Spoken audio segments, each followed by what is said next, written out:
We got somebody that joined in as well. We got Luke. What up, Luke? How's it going, man? You here, Luke? Yeah, I'm here.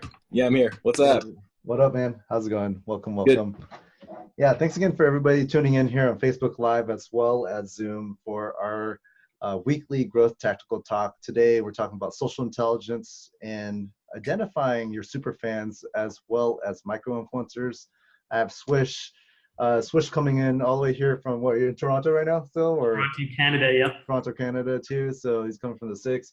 Yeah, happy to be here. Have you here as well. And I've known you for actually quite some time, and actually Mhm. seen you through a lot of growth of the past companies as well as like LinkedIn. You were one of the first like heavy like LinkedIn influencers and content creators. I think that's how I saw you before. But you're working on some really cool stuff. Definitely want to share out with everybody kind of like what you're doing as well, and then we can jump into kind of some of the topics with influencer marketing, social growth, and superfans. So if you Sure, just give yeah, a quick intro. definitely. No, I appreciate it. Yeah, my full-time focus right now in Toronto, Canada, working on TrueFan, company of now 13 people, grown over the last 2 years. I started the company in December 2017 with my co-founder. Both of us dropped out of college basically to do this full-time. Before doing that, I was in New York. I worked for a VC called JB Fitzgerald for a summer internship after second year of college.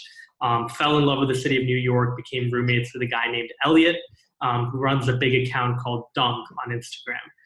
Came on to help him a bit on the business development and fundraising side. And actually, through working on Dunk and building out that media network with him, came up with the idea for TrueFan, decided to really try to double down on it. Past that, I love LinkedIn. It's my go-to social media platform. I started posting on it about 3 years ago. One of the first college students to really share regular content about college issues, and then started talking about entrepreneurship and very raw, very granular aspects of it, from days that were really good to days that were really bad, and sharing lessons and interviewing people that have done great things with the businesses that they've started. And the final thing that kept me busy this year was finishing up my book. It's on youth entrepreneurship. It's going to be released in the UK first through a publisher called Kogan Page, and that should come out in March of 2021. So I'm pretty excited about that. Obviously, the whole COVID situation is terrible, but I'm hoping that when we come out of this situation, more and more young kids in college and high school are going to be inspired to start their own businesses, because that's really, I think, what a lot of people can do during this time to make an impact. Definitely, definitely. I mean, definitely with the whole COVID situation, and it does highlight a point where there, at least it's, what's been a little bit different now compared to like the past recessions and other situations, is that we have the internet. We have more options now to create our own businesses and opportunities, Mm-hmm. and we're seeing that other entrepreneurs who have at least a little bit more control of their financial freedom and other things, that have created more opportunities for themselves right now, and other Mm-hmm. things too. So obviously, there's a lot of many out there who are maybe watching now, and others are impacted. But it's a quiet, it might be dark times for some, but it's a great time to kind of just take a pause, reskill up if you have the time and capacity. It won't go out and push out some of those tweets and quotes that some people are saying, that if you're not just Yeah. spending your time, it's a little too cocky. Everybody's Yeah. situation is different. Mm-hmm. But if you do have the time, it's much more quiet now, right? There's less distractions, less. True. It's a really good time to just like dig down. I mean, there's nothing else to do but to be Yeah. inside. Yeah. So I think that's a really good point. And yeah, look forward to your ebook. We'll probably have to get you back on the show to talk more about that once that launches and drops. Totally. But yeah, let's just jump right into kind of like the topics here, with is talking about kind of like social media, influencer Mm-hmm. marketing, and then we can dive a little bit more into like super fans and micro influencers for those that don't know too much about it. But I guess just from like quick overview, kind of just what's the pulse look like for the different. I know you work with some really big, amazing both social brands, social accounts, as Mm-hmm. well as just large companies. What is like kind of the overall sentiment of? I guess we could start with where people are either going more double downing on, or where people are pulling back as well. We could address both those points. Yeah, sure. And I mean, the luxury of working with TrueFan and obviously us acquiring Social Rank in November is that we work now with over 150 businesses, from mom and pop shops and startups all the way to Fortune 500 companies like a Netflix or a Samsung or an Uber Eats. And so I think I can kind of speak to both. I think on the enterprise side, especially for outbound sales, we've seen a bit of a slower path to being able to get demos scheduled in, to be able to get people to even get to the pricing stage. Even existing clients, we know that a lot of them that have come on board long-term agreements with us, like a 1 or 2 year subscription, they're going through processes where they're reshuffling their teams, they're reshuffling their budgets because there were a lot of physical activations they wanted to do that they now can't. They have to go through their entire budget and repurpose that for digital. And a lot of traditional brands as well. Like we had an incredible call with Hershey's, for example, 2 weeks ago.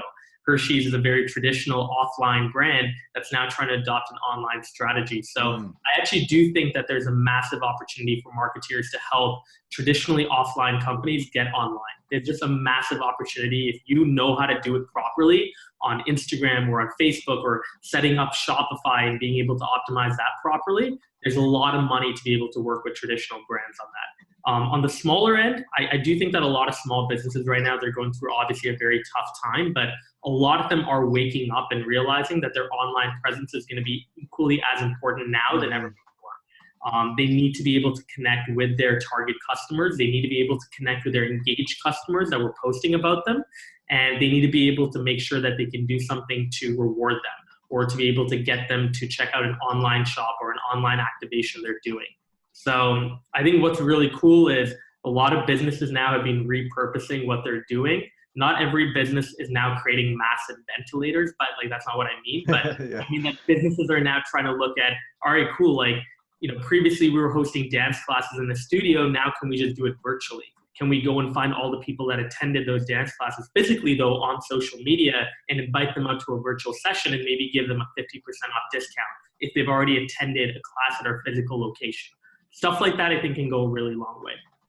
Which is an important point to kind of like shift, and you know, this is the market. The market's the market. We can't really dictate on how things goes, but it's good to see that now that there's a lot of tools available, but also that there is a digital and online effort for a lot of these, like fitness apps and fitness gyms and nutrition and others that are trying to move and move directly into digital.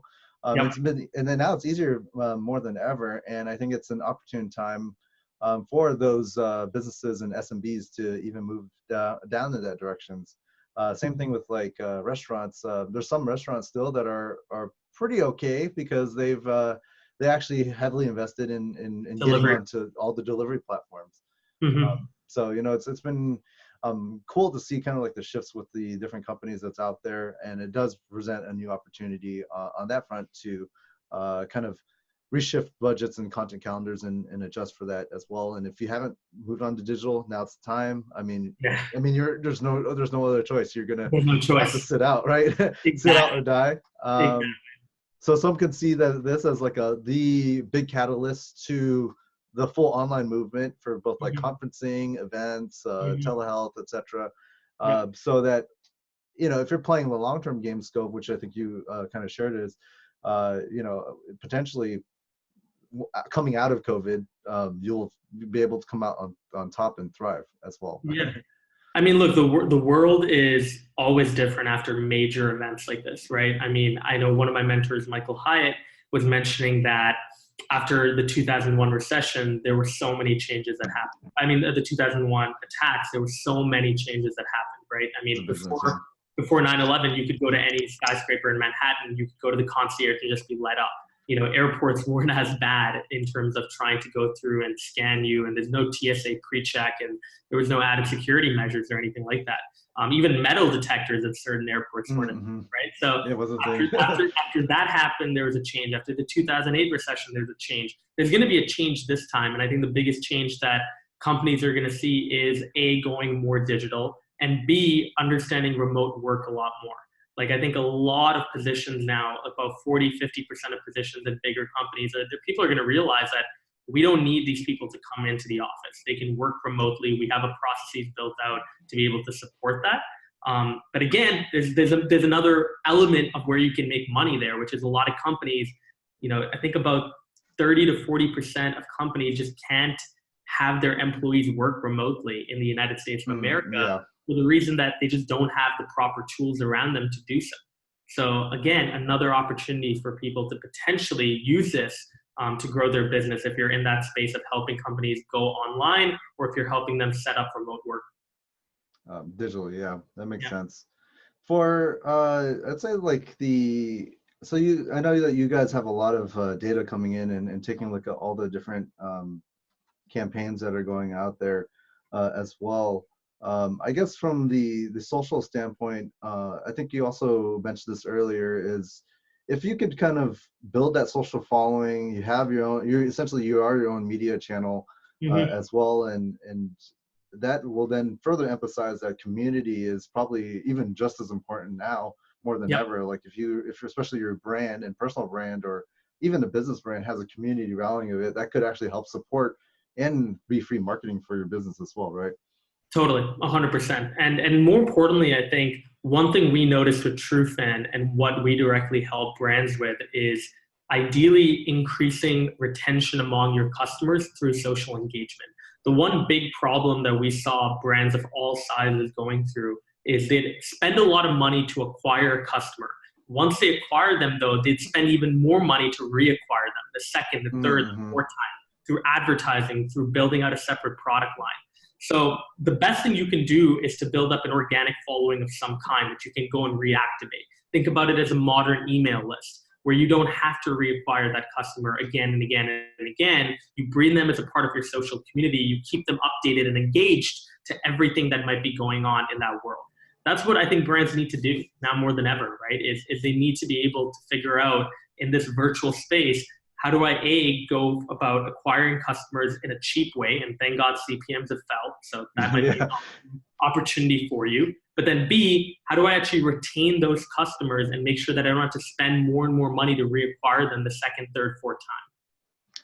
Yeah, that's a really important point. I mean, think about it, your funnel, whether it be your social funnel or your website funnel, is like a whole leaking bucket with a ton of holes in it. And we're so obsessed with deploying all these TikTok ads, these influencer campaigns, and that costs, a good amount of money. And if we're not keeping all those people, especially now where there's a lot of other online content, CPMs are low, that could be your competitors could be spending more, and there's more noise. If you're not like on top of like maintaining that, then yeah, you're going to have to go back and spend a lot of money out there to maintain that. Can you talk about a little bit more then, I guess, how does TrueFan work in the way that identifying kind of these super fans or people that are highly engaged with your platform? Sure, there's three aspects to it.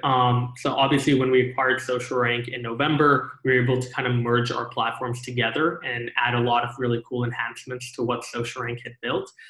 So the first aspect is very standard. You can run either a Twitter account or an Instagram account, and you'd be able to come on and see your entire following, and you're able to filter that audience by their engagement, by their influence, whether they're verified or not, their location, the keywords in their bio, what they've been talking about in terms of the words and hashtags in their posts, and a number of other things. And you're able to find a desired audience for you to market to. On Twitter, you can actually take that data list and you can retarget that data list with ads because you can plug custom audience sets into Twitter. On Instagram, you can manually DM those people. You can like and comment on their last post. Whatever way you want to attract their attention and get to them, you can do it manually using the data that we provide. The second big thing that you can do on our platform is something that we call market intel and Cerebro. So you might not be, as a customer coming onto our platform, you might not have the biggest following in the world. You could have like 75 or 100 followers. And you might say, what's the value in that for me? The best part about what we provide is we also have a database now of every profile and every report that we've ever run. So if you, as a brand, want to come onto the platform and not only see your own audience, but want to see your competitors' audiences. If you're Adidas and you want to run Nike, if you're Coke, you want to run Pepsi, you can do that, and you can filter your competitors' audience down as well using the same filters.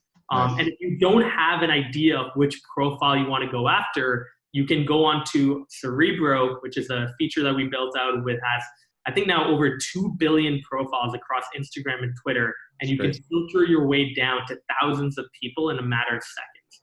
So that's kind of the three aspects to the platform. And again, we're trying to make it as accessible to people. Like, one of the biggest things that we're trying to do is democratize social data and give data to small companies, because a lot of these companies can benefit from it. So right now, we actually do have a 45-day free offering for any small business underneath 25,000 followers. If you Nice. want to come on and you want to get on for 45 days, there's no credit card information taken, you can do that. Awesome. Awesome. Yeah, we'll have to kind of like run through kind of like the platform as well in a little bit here. Yeah, again, like thanks again for everybody tuning in or jumping in live here on Facebook as well as Zoom. We've got some people coming in here. If you do have some questions, feel free to drop it on the comments on Facebook or drop it in the Zoom Q&A here. So I guess we do have one question in here from an anonymous attendee. After you get your team members on board, what are the 2 or 3 processes that you should focus on? I guess it's more of a team structure type of question. Yeah, yeah. Right off the bat, like for us, the biggest thing was sales. We wanted to abide by a principle where we would make cash and money pretty much from day one. We're very proud even right now, 2 years in, we're cash flow positive. It's something that a lot of tech startups don't get to say, and they don't even want to say it. We're very proud to be in that situation, because when things like this happen, for example, we don't have to go and raise money on terrible terms. That being said, when we started off 2 years ago, the first couple of roles that we hired for were very sales focused. We tried as much as possible to all wear different hats. My co-founder and my co-founder is pretty much like our part-time lawyer. I was managing everything on the finance end, sales, marketing end, and then we actually had our first 2 hires focusing on sales and just hunting the whole time. So I think in the last year, the biggest piece for hiring for us has been retention. So we actually have a pretty well-developed customer success team now. They've built out a lot of different tools, like a knowledge hub recently for any customer that doesn't have a customer success manager. They can get all of their answers and questions all figured out through this knowledge hub. So I think, when we started off, it was very sales focused. Let's find hunters. Now it's very much, let's find people that know how to keep accounts happy and healthy. Which is a great point, especially from you have to understand, especially when you're building a brand new company from the ground up, it's always understanding what your North Star is. And I think that you really highlighted the kind of as a business, as you grow, you have to kind of shift your team and the structure around as well. So first is about acquisition, sales, getting dollars in the door. And then once you get to the next phase, it's really about maintaining those customers and even turning those into more I guess in this case, super fans of your own business as well for retention. Exactly. I think that's a really important point to highlight as well. Let's see here. Let's see. We had some. Give me one quick second here. Pulling some questions here from Facebook. Yeah, just on the side note too, I guess this is a little bit more of a little tangent too. Is how are you feeling about the esports side? So I saw that you're kind of heavily involved with FaZe Clan as well too. Are you bullish on esports and gaming? Yeah, my co-founder and I, we got the chance to invest in FaZe Clan a few months ago, and we both are pretty good gamers. My co-founder is way better than I am, but we play Call of Duty a lot. Warzone, yeah. Warzone, exactly. And so, yeah, we've been grinding that. We played Black Ops 4 before that. We've been playing a bit of Madden as well. But, yeah, look, esports was already big before this whole situation happened. It's obviously only going to get bigger now. So many celebrities, athletes, brands are just focused on digital activations and how they can engage their community. And for the most part, a lot of their community is playing video games. And a lot of them are trying to tune in on YouTube and Twitch to watch people play video games. So I think it's only going to become a bigger space. We've already seen esports events, for example, beat viewership numbers than traditional events like the NBA finals. I think it's only going to be a matter of time before we're going to see mainstream media literally playing esports games on live television. Only going to be a matter of time.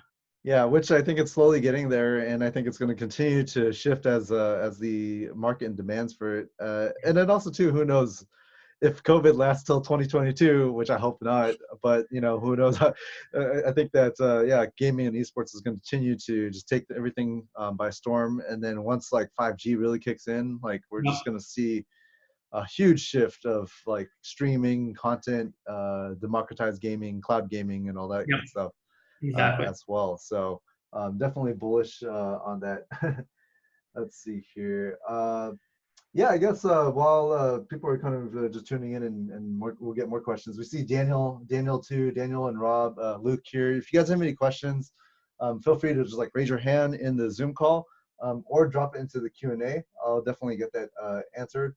If not, then while we're going on to the next section here, yeah, we'll fill some questions a little bit later as well. But I guess, Swish, do you want to do like a short, little quick, maybe run through of TrueFan as well? Totally.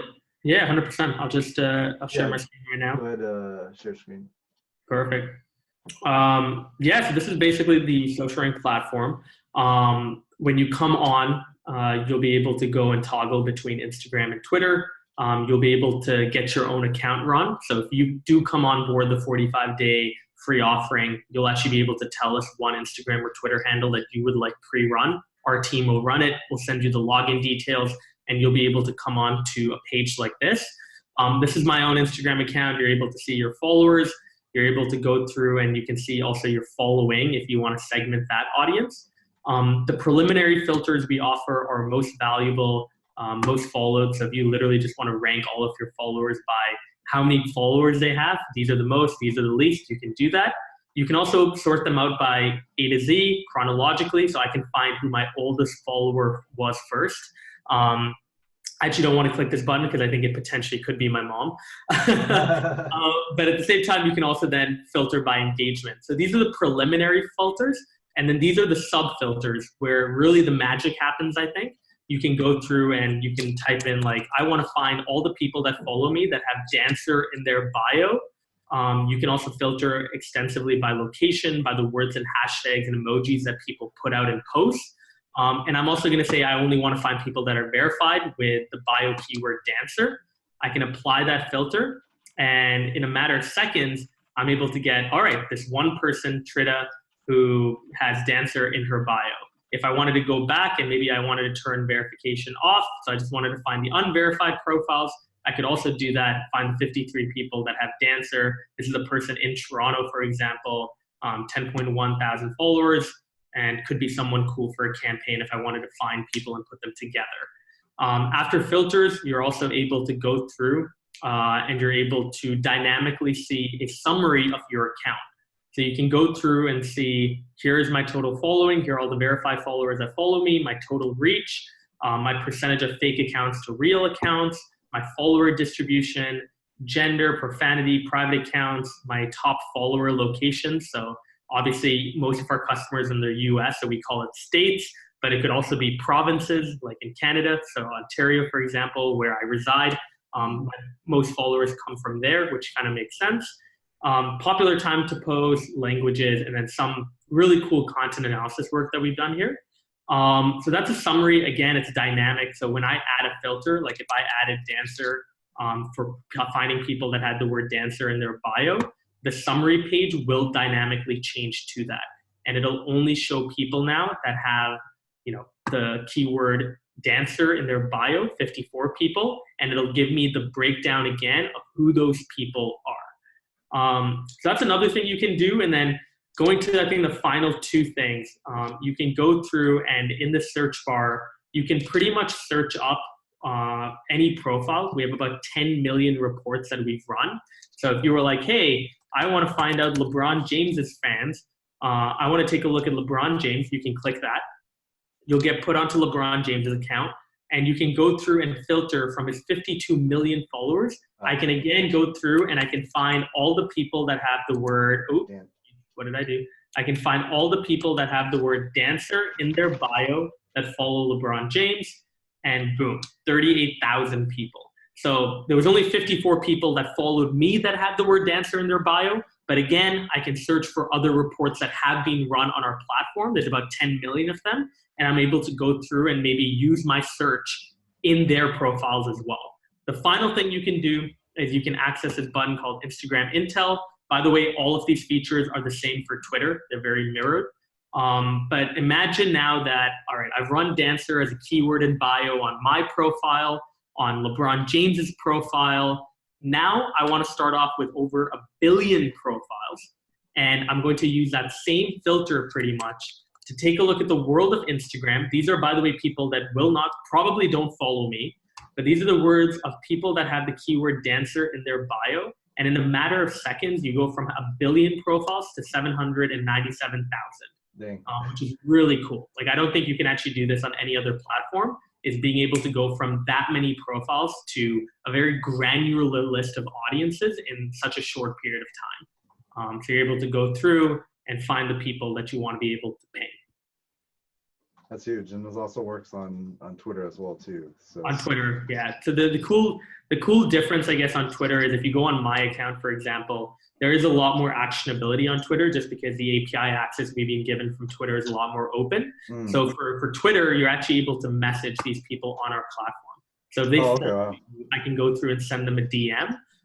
Again, I can also go and export the data as a CSV file, which you can do on Instagram, but on Twitter, obviously, you can take that CSV file and I can plug it back into Twitter as an ad set, and I can run ads against my audience and their followers as well. So it's really neat what you can do on the Twitter ad set front. Nice. Yeah, that's super powerful. I mean, there's a lot of different use cases around this, or a lot of different ways that you can actually utilize this data for kind of like your retargeting growth campaigns, but also just like intelligence of what your competitor is doing, or even your competitors' highly engaged followers and influencers. You're trying to convert them over, right? Exactly. Yeah. Like we've seen, like on the small business side, we've seen use cases that stem from finding my engaged fans and giving them a promotion, a discount code, finding micro influencers, getting them to promote content for me or work with me on a campaign. And we've also seen people that literally just come onto the platform because they want to understand what their audience is saying, what hashtags are they using, what words are they using, what accounts are they following, so that you can post content that resonates with them. So for example, like in my account, I didn't actually show this, but I basically found out that there were a lot of people that follow me on Instagram that love Stranger Things. And that's actually one of the top hashtags that they use per week. So it's really cool. Like, I haven't seen Stranger Things. I probably should. I love Timothée Chalamet as an actor, but you got to watch it. It might be something that I want to watch. Got some time now. Yeah, I know, right? Awesome. Yeah, thanks for kind of like demoing the platform there. I mean, I'm just like, I'm going to have to try it out for both my personal account, but also my clients as well too. I think there's a lot of different things that I could start, like the growth hack side is just like starting to like brainstorm. Yeah, I love different ways to kind of go out there and engage. Let's see here on anybody on Facebook. Let's see, same. 1 second here. Yeah, Daniel, do you have anything? You have any questions you want to ask? If you're on there, Daniel Newman. Yeah, sure. Just curious how you pivoted. Did you start with FaZe Clan and work with like influencers, and that's how you came up with this? Or just curious how you came up with the story. So, FaZe Clan wasn't a part of the story, sadly. It was funny. I'll tell you the whole kind of short story of it. But before working on Superfans 2 years ago, I was in New York. My roommate had created a big account called Dunk on Instagram. He grew that to about 2.3 million followers, and I came on board to help him with business development, like brand deals, managing a list of other accounts that we had within our network. So we owned @Dunks with an S at the end on Instagram, @Curry, @Movement, @The Hoop Films. So we had a number of accounts that were run by account managers that were aged between like 16 and 22 years old. So a big part of my job wasn't just working on brand deals, but working with them to help make sure that they were good, and then also fundraising. And in the process of going through, I saw that influencer marketing was such a broken system. Like, there's so many brands, even today, by the way, that only look at impressions. And it's become such a vanity metric. They don't look at conversion. They're paying people that have millions of followers that might have fake engagement, fake followers. And they don't really look at their own customers that might be influential with 10, 20, 30,000 followers, but a lot more local influence to affect buying decisions. So that's kind of what I wanted to do. Is I wanted to build out a platform early on that could help any brand, any celebrity find their top fans on social media and empower them. And that's kind of where we've gone through now 2 years, raised a bit of money. We bought out Social Rank last November. And the last VC that came on board, Round 13 Capital, they were actually looking at FaZe Clan as an investment deal. They decided to pass on that, but Onik and I, my co-founder and I, were both esports fans, and we asked them, can you set up an intro? We would love to put in some money. And Greg, the president of FaZe Clan, said it was okay. So we decided to put some money in, and it was a really, really neat thing for us to do. That's awesome. Especially, it's a good time, especially with how the esports teams are coming along. Yeah, totally. I agree. Sweet. Dan, did I answer your question? Or anything else you want to ask? Or actually, I was curious. It's I don't follow esports that much. Is esports still is it still thriving? Oh, yeah, definitely. It's at its highest of anything. Now more than ever, like the amount of teams that have opened up in various leagues, like the amount of money that's being poured into esports, not just from a brand side, but an ownership side as well. Like pretty much every billionaire is getting into esports, buying a team, setting up a culture within their city. And then globally as well, it's actually pretty cool to see that, like, obviously Korea and Japan used to be like the main areas where it was incredibly popular. But in the US, esports has become a tremendously popular thing. Like just the amount of leagues that have been popping up. They're not as competitive yet, but the internal leagues itself that are popping up are incredibly well funded, even more than the Korean and Japanese league. And bigger brands are coming into the play that are not traditional esports brands or gaming, not even for gamers, to be honest. Like we had was it the Rocket it's that one real estate company, but it was like some sort of Rocket Finance. I forgot which one, but Rocket Mortgage. Rocket Mortgage. Yeah, Rocket Mortgage is like a full sponsor of 100 Thieves and a few others as well too. And that so you were seeing a lot of people just want. At the end of the day, it's just attention, right? And but now you're saying massive attention. People are watching these streams way longer than anything else. They're highly engaged, and they're pulling out their wallets and buying shit. So it's probably the perfect demo you want to sell anything to. They're tech savvy. People want to click. They click buy stuff on Amazon if they're on Twitch. Highly engaged audience, and it's only going to continue to grow. Even in emerging markets too. Like I think that the US is big, but once we see like 5G comes out, we saw some stats with like Call of Duty Mobile and PUBG is super huge in India, as well as Southeast Asia. And so it's like those are not even like considered full esports yet, but once 5G comes in and anybody can play a game, it's game over. India is such a cool example of, when you think of the potential of the internet, like their internet penetration rate in India is about 31%. They have the second highest number of Instagram users in the world. Despite that, they have the channel with the most YouTube subscribers in the world. Fighting against PewDiePie, right? a Bollywood YouTube channel, and every single day they have millions of people that are coming onto the internet for the first time.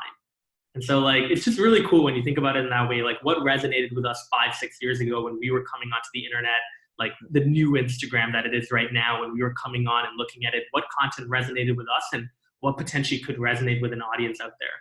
It's a huge arbitrage moment, and they're having that moment too, just because of like 4G and then 5G kicking in. They're skipping the laptop and PC. They're going straight to mobile and smartphones. So it's going to be really cool to see that. There's a lot of arbitrage moments coming through. Totally. Thanks again, Daniel, for asking that question. We have Kyle. Kyle had a question here. Okay, this is more like product development. When building out your own design, did you build your own UI UX, like wireframe, or did you hire somebody? Like, I guess, what does the process look like when? Because are you a technical co-founder yourself, or? No, I'm not. So you want to talk through just like some early stages on how that process looked like for somebody 100%. that wants to build their own product. So with TrueFan, I mean, early on, like obviously the platform I just showed you is a beautiful looking platform. I don't think really nice. we can't take much credit for the UI of that. That was something we inherited from SocialRank when we bought them out in November. We carried over with their UI. But initially with our platform that we had built out in our first year before the acquisition of SocialRank, the first model that we had built out was bare bones. We just wanted to have an MVP where you could type in your Twitter username, type in your Instagram username, and you would get a list of 50 fans and it would work. That was our goal, right? So it felt like a landing page. It wasn't beautiful in any way. Keep it simple. Exactly. It was only in the new year of 2019, around January, February, we actually commissioned a UX designer out of Vancouver to come in and redesign our entire platform, make it look better, put in a couple of graphs that took some of the data that we had in our back end and visualized it a lot better. So engagement patterns and sentiment analysis, being able to show that on proper graphs instead of giving like a numeric value for it. So stuff like that was definitely where like I had a bit of an input as well, because obviously it's not technical as much as it's a design issue. So I feel like on the design front, like we've been fairly active, but again, like my co-founder Onik, he manages our dev team, and he's someone that is very, very methodical when it comes to how he comes up with an idea that he wants to work on to executing it. He has a very cool way of building out sprints. Awesome. Thanks. Thanks for kind of sharing your background on how to build your guys' platform from the ground up. I have another question too. Is do you guys have an affiliate system? I guess we got some marketers and agencies here wanting to help promo. Yeah. I mean, look, we've done a bit of work with affiliate marketing. We haven't seen that much success with it. I feel like affiliate marketing is something that's really cool for like the first 2 weeks of signing an agreement, and then things just get like lost. But that being said, I mean, look, if you want to come on and you believe that the product that I just showed you is something that your agency or your firm can sell, 100% we're open to signing in an agreement to be able to do referrals or do some sort of affiliate. Beyond that too, though, like I think if you are an individual that wants to utilize the platform, feel free to use that free offering that we're putting out, because I think a lot of people fit that. Like underneath 25,000 followers, I bet a lot of people have like even a personal account that they can use, and it could be really cool for you to check it out, play around with it first before signing in that affiliate. Yeah, for the bigger program. So definitely go and try it out and use one of your personal profiles if for those that haven't. So for that offer, is it just like automatic on the site currently, or? Yeah, so if you go on SochRank, if you go on SochRank.com, it'll say like a little call to action at the top, free data for small businesses and startups. It's a very short survey that you have to fill out. It's about a 2-minute survey that'll ask you about your social media usage, your social media needs, and what you currently invest in, if you do currently invest in any tools. And then you can input your basic information like your handle, what account you want run, your email, and in 5 to 7 business days, you'll get a login link. Awesome. Yeah, so we'll make sure that gets shared out with everybody here on Stacking Growth as well to try out. And then again, hopefully that answers your question, Kyle. If you want to reach out, definitely connect you to Swish as well, especially on the affiliate and agency side of things too. Let's see here. Yeah, Rob or Luke, do you guys have any other questions that you want to ask? If not, I guess we could kind of wrap up. I guess we got a few more other people too. Ben, how's it going, Ben? Let's see, who else is here? Ben, Kyle, Brandon, do you have any other questions? Feel free to ask in the question. Oh, I guess Kyle just says thanks for answering the questions as well too. Oh, Luke, okay, Luke has some question. Luke, you want to ask it live, or if not, I can ask the question for you. Sure, I can ask it live. Yep. Hey, so what other data can you export from the platform? Like, is it just usernames and stuff like that? Or are you able to maybe snag their email if they happen to be like a business account or something like that? Yeah, it's a great question. I'll just share my profile again so I can show you this. So when you come onto the platform, this is, by the way, the same for Instagram and Twitter. You can go through, you can export to PDF, you can export to CSV, but beyond that, for emails, we actually do have an alpha build for it. So you can filter by people that have an email. I can go through and apply that filter, and there's about 1,000 people in my following that have emails associated with them. So for example, Puberty right at the top. Basically how we go about taking these emails is if someone's ever posted about the email, like they've mentioned it in a comment or they mentioned it in a post, or they have the email in their bio, we'll capture that and we can give you those emails. It's the same thing for any one of those accounts. I could go on LeBron James's account and I can filter by email if I really wanted to, and I can find all the people that follow LeBron James that have the alpha build off email within them. Badass. And then follow-up question to that, what about with Twitter? Email. Totally. So with Twitter, I don't actually believe that email works as well. But again, we can try it here from the 2,000 followers that I have, I guess, on Twitter. Yeah, I mean, 724. I actually know this guy. He's an esports gamer, plays Overwatch, but his email's right there. So yeah, it works the same way. Again, though, from what we've seen with our data, a lot more people seem to have emails on Instagram than they do on Twitter. But again, it could just be your following. It could work. Yeah, I think either way it would totally work. All right, Yeah. that's awesome. And then do you have the ability to filter between like a business account and a personal account as well too? Yeah, it's a great point. So not right now, sadly. Okay. Yeah, no One of worries. the things we do though is you can obviously filter based on people that are verified and people that aren't, and also across account privacy. So public accounts and private accounts. Very cool. The thing about private accounts obviously is if you do filter by that, you wouldn't actually be able to see a lot of data into like their average retweets, their average likes, because we can't actually gain access to that data. All the data we gain access to has to be public. Very cool. And then what about, so is there a data export within that as well? So let's say I went to Yep. a specific brand's account, I could just export, here are all the followers and emails from all of them. Exactly. Yeah. So you can export at any time. You could export a list of 50,000, 5 million if you really wanted to, but that would be a pain in the ass. Or export a list of like 75. And there's no cap to the export too, right? No. All right, cool. Thanks. Super powerful. Yeah, Thank like I want to hop on this like as soon as this is done. Yeah, I know with Bringing you- what Luke's been doing on his side. This is going to be, I think, Luke, this is Like- going to be very powerful for Game changer for me. game changer. So there you go. We got a true fan. Amazing. I love True it. fan. Sold. Make his money. Yeah. Awesome. So this is just, yeah, exactly. You know, like this is why I wanted to do something like this too with Justin, as I just feel like a lot of SMBs, agency owners, influencers, they can just benefit during this time from free data. And if you do like the platform, you derive value from it, come on to a pricing plan that's super affordable. Like we, again, service both sides of the spectrum. So we've made sure to have a pricing plan that's super flexible to what you need. Sweet. Yeah, I always love little growth tools, especially social intelligence and data intelligence tools to help level up your growth and market. I mean, that's the way for growth hacking to really get an edge and advantage. Always is to have the best data that's out Totally. there and Mhm. doing it at scale. I think that's another important point too. So that's always been a Yep. big thing that we always like to do. Cool. Yeah. Thanks again for Luke for hopping on there too. Rob, I don't know if you have any other questions. Do you have any questions as well? Tap you in. If not, all good. Rob.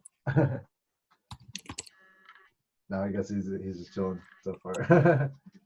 Let's see, Dan. Yeah. Feel free to check it out if you want to take a look at it. So for everybody that's tuning in, it's True Fans, TRU FANS.